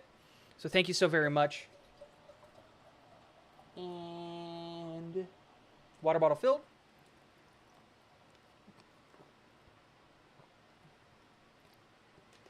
Oh. Woo. Cold. Gotta stay hydrated. Scott with the super chat. Been a fan since 1998. Never been more excited for a season in my life. Enjoy every minute of this season, y'all. Tigo, keep up the great work. Enjoy week 1. That stadium is going to be crazy. Man, I am so excited. I mentioned it before. Week 1 is going to be my first ever Jets game. It's going to be my first ever NFL game. I am so excited to be there. I'm going to be there with some cool guys, some of the Jets X Factor guys, Ryan from Jets Talk 24/7. I'm hoping to meet as many of you guys who are going to the game as possible and all of that stuff. I think it's going to be such a fun experience, something that I can't believe my wife is letting me do this. Not only is my wife letting me do this, she bought the tickets. She said, you're going. There's no way I'm going to make you miss this. Guys, I'm going to have a baby born soon. I'm going to have a newborn, and she's sending me to New Jersey for 22 hours to go watch the game. I'm so excited. It's going to be such a cool moment. It's going to be awesome. Alex, I have no idea. I have no idea where I'm sitting. But if you follow me on Twitter, just DM me at the game. We'll meet up. I fly in at noon, and I land in LaGuardia at noon. I'm renting a car, and I'm going to the stadium. I'm hanging out all day. And then I'm leaving the stadium, and I'm sleeping at the airport, and then I'm leaving the next day. So I want to meet everybody. I want to talk to everybody, take pictures with everyone. My DMs on Twitter are open. My Twitter is in the link in the description. Go hit that follow button. I tweet things. But yeah, dude, I want to meet everybody. I have no idea where I'm sitting. Ryan from Jets Talk 24/7 is managing everything. I'm going to meet him, and then he's going to give me my ticket and all of that stuff. And it's going to be great because I get to meet Ryan for the first time, and then I get to go to my first ever Jets game. Get on the way. Bills week 1. Does it get better? No, it doesn't. It doesn't, Scott. I'm so excited. I'm so excited not just for like the Jets game. Of course I am. I get to rep my I don't know. Okay, I'm gonna ask you guys a question. So I want to get one of the classic jerseys, the white, the vintage jerseys, and all of that stuff. I want to get one. I don't know what to get. I already have a Rodgers Gotham green. I was thinking about getting a Quinnen Williams like jersey, like the white classic jersey. Like, who should I get the white classic jersey, and what jersey should I wear to the game? Scott, thank you for the super chat. I have a white sauce jersey. Oh no, other way. There's my white sauce jersey. There is my Zach Wilson green. Right next to it is my Aaron Rodgers green. So, like, do I wear the Quinnen Williams vintage jersey? Do I wear because they're going to be in the vintage jerseys? Do I wear the Gotham green Rodgers jersey because it's the Rodgers home opener? What happens there? Because I know I'm getting... Ooh. Yeah, but, like, Brees is only going to be here for, like, 3 more years, and then he's gone. Like, I want someone who's going to be here for, like, 10 years. That's my concern. AVT's a good one. An Elijah Vera Tucker one, that's a great one. I think it's AVT or Quinnen. Whichever one they have available, I'm going to go get. Because I think the legacy jerseys are so nice, and I want to have one, and I want to get a lineman, so I'm thinking AVT, Quinnen. But I am going to get a Jermaine Johnson 11 in Gotham Black. That's happening sometime during the season. That's happening. You're not in New Jersey / New York, Tigo? No, I used to live in New Jersey / New York, but we live in Florida now. I'm a Florida boy. That's where I'm at. 105 degrees out the other day. But yeah. See, here's the thing, Burnt Dice, is I have a Rodgers jersey already. So I would be doubling up on Rodgers jerseys. I'd have 2 Rodgers jerseys. And so it's just like, is that what I really want? That's the thing. But I want like an AVT and a Quinnen jersey. So I thought that this is a perfect opportunity. And I love that jersey with like the big... Because like, here's why I'm thinking Quinnen Williams over Elijah Vera Tucker, just personally. And I'm thinking I might get an AVT in like one of the Salute to Service jerseys because I think that would be sick. Because I want to get one of the Salute to Service jerseys because I was in the Navy. But I think I know I'm gonna get Jermaine Johnson in Gotham Black. That's happening. Oh no, it's in blackout, right? That's the color in the black jersey. I'm getting that. That's happening. But when I think of those vintage jerseys, I think of like the Sack Exchange, and I think of those guys, and I think of those like the 90s on those jerseys, and that's why I'm thinking I'm going to get a Quinnen, and then I might just get an Elijah Vera Tucker Salute to Service jersey because I was in the Navy and all that stuff. I'm a big jersey guy. Like, I love jerseys. I got a Sauce, Rodgers, and Zach Wilson jersey. I'm definitely going to wear Rodgers week 1, and I'm going to one other game. I think I'm going to wear that Sauce. The only reason I don't think I want to wear the Sauce jersey is because of the fact that, like, it's white, and when I'm flying with my phone, my wallet, and that's it. Like, I'm not flying with anything else. I'm going to go in my jersey. I'm going to travel in my jersey. I'm going to travel in what I'm going to go to the game, because I'm going to be in New Jersey for 22 hours. I land at noon, I fly out the next morning at 6 a.m., and I'm back in Florida at 10. Like, I'm not going to be there. I have a newborn. I'm not going to leave my wife with a newborn by herself for more than 24 hours. So, like, that's the thing. There are more opportunities to get the white jersey. No, but see, that's what I'm saying, right? Like, you wear the guy. I don't know, man. Ugh. This is a hard decision to make. I hate all of you guys. I love you, but you're right. Off-topic question, Tigo. Why does Florida, Texas, and Cali produce so many good football players? Is it because of the weather being nice, forcing people to be outside working out? No, so I don't think California produces all that good football players, but when you look at it, in my opinion, Florida and Texas, football is a way of life. Like, that's just it. Like, it's just, I play football. Everyone wears football. I live in Central Florida, Rob V. Yeah, sorry if anyone was asking. I live in Central Florida. I'm not getting more specific than that because you guys are weirdos. I live right outside of Orlando. If you know where the UCF campus is, I live right next to UCF. What was I saying?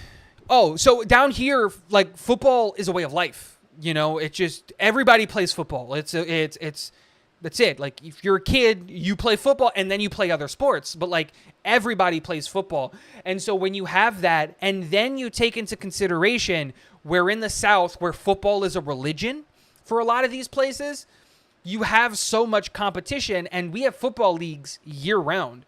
Like, there is a summer league, a spring league, a winter league, a fall league. Like, you can play football all 4 seasons if you really wanted to.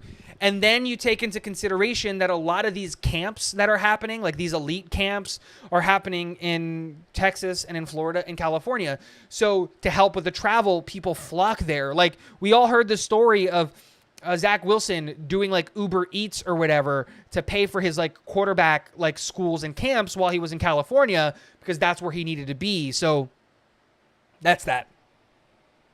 Look, Rob V, I get it. But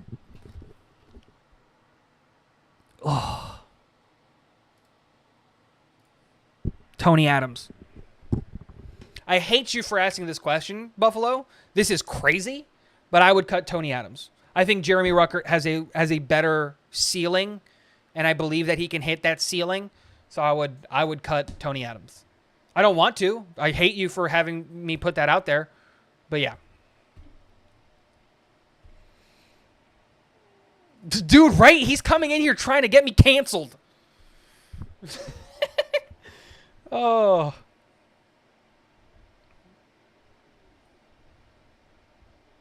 Oh, man. Just saw Mims got cut today after an ankle injury, if anyone is keeping count. Good guy, and hope he bounces back. Yeah, man, me too.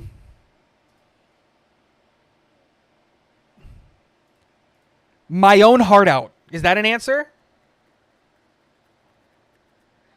Can I do that? No. My left nut. My left foot.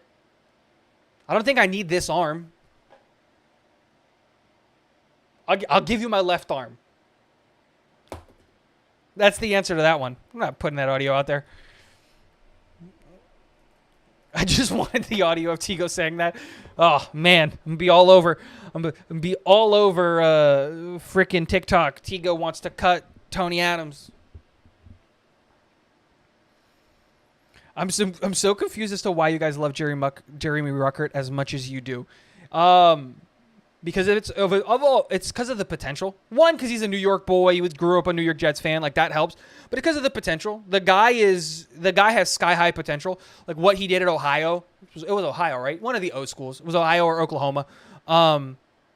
He was so good in such a limited like scheme where they don't use tight ends, and he was still so good. And so seeing what he could do at camp and all that stuff has got me really excited. And I think that he has sky high potential as a tight end in the NFL.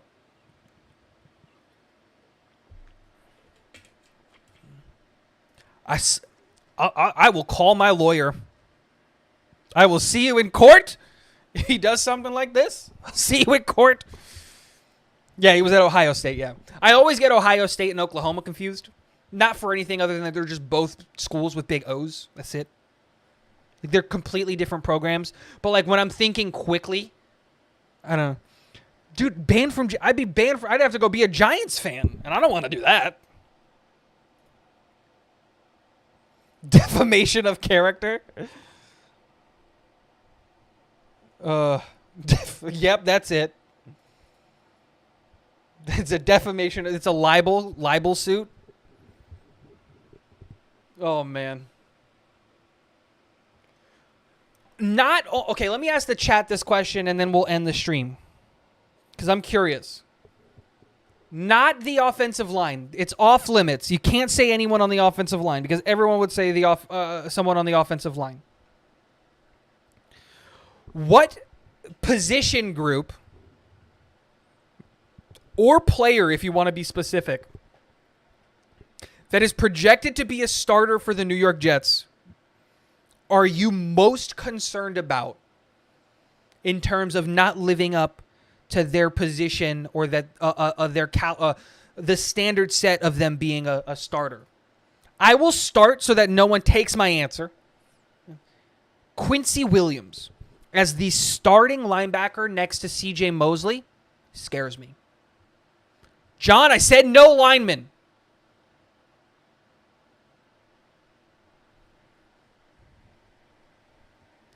Aaron Rodgers. Scott, I'm going to need you to okay, I was about to say, I need you to explain this to me. He's kidding, guys. He's kidding. Safety, I get that. Is it specifically just Jordan Whitehead, or are you worried Adams and Whitehead together as a unit is a little bit, what is it? Carl Lawson by Jets Mess. What are you worried about with Lawson? Just think of the injuries and all that stuff? You just don't think that, or you just think that JJ's better and he should be getting those reps? Is it one of those? You just think JJ's better, Jets Mess? Which one is it?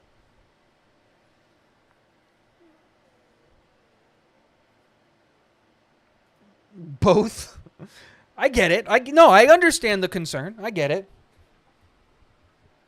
Getting old and injuries, I understand. I understand.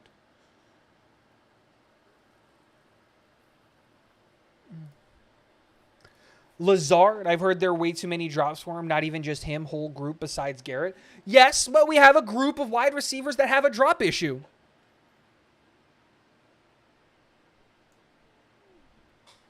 Like, if we're being honest, the whole team has a drop issue.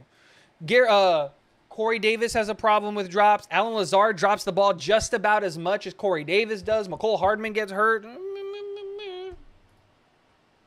I get it. Safety until we see the starters play in a real game, I can respect that. If you take the O-line out, we pretty much have a perfect roster. Jets don't have to lean on the safety position too much.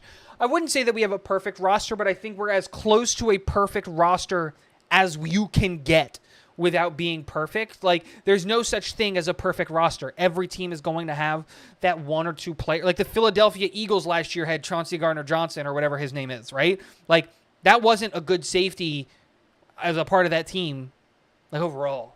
So, like, there's that. Yeah, if I had to pick a player, it's Quincy Williams. But if I have to pick a group, it's the wide receiver room. A lot of those wide receivers not named Garrett Wilson are suspect. And I worry about them.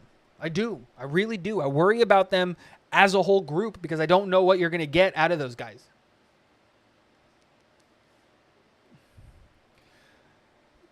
Xavier, the problem is that you're comparing two contracts pre-Kirk and post-Kirk. Remember that the wide receiver market exploded when Christian Kirk signed his $18 million contract as a wide receiver 3, right? They paid him way too much money. So wide receivers that used to make $7 or $8 million now made $11 million.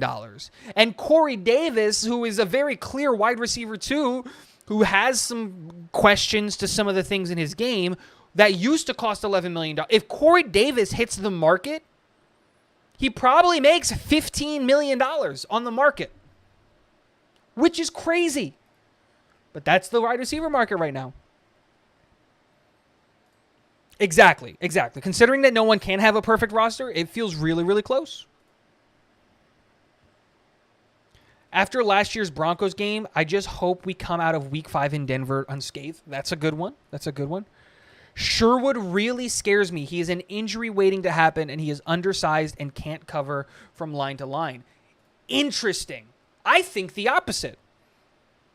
6'2", 235, that's what he's playing at right now. He has that sideline to sideline speed from my estimation, and he's not that bad in coverage. I think that his biggest problem is shedding the block. Like if a tackle gets to the next level and gets his hands on him, he has a hard time shedding, and of course he does. He's undersized compared to an offensive lineman. But dude, he put on a lot of weight this offseason. I actually want Jamie Sherwood to start over Quincy Williams. But that's interesting. That's an interesting. I don't think so.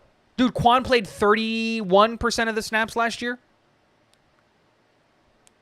I think the legend of Quan Alexander, the thing with Quan is every time he was on the field, he hit big. So you remember the big hits. But he didn't play all that much. More JJ sacks or Garrett Wilson? Garrett Wilson touchdowns. That's not fair. JJ's going to get like 7 sacks, which is still great. But I don't think it's going to be... Garrett Wilson gets double-digit touchdowns easily.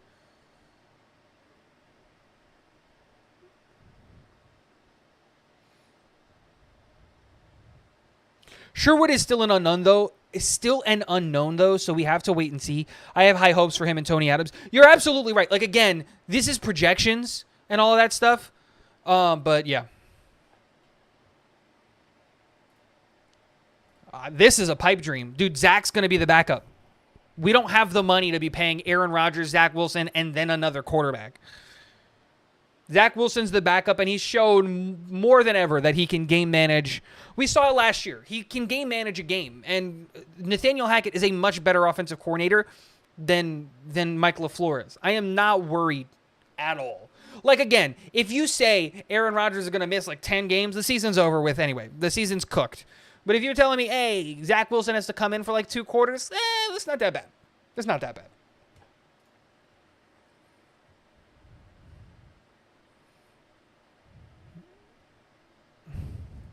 Thank you, Alex. I appreciate that. I appreciate that greatly. Before I get sucked into the backup quarterback conversation that I don't like having, I'm going to end the stream there. I've been live for 2 hours. Guys, if you haven't hit the subscribe button, go and do that. Go and do that now. I'm kidding. I'm not going to tell you what to do, but I would greatly appreciate it if you did. It would be a big, big help for the New York Jets, for my channel that I talk about the New York Jets with on here. Guys, if you like the content, don't forget to hit the like button. And that's it. Guys, we have football tomorrow. I'm so excited.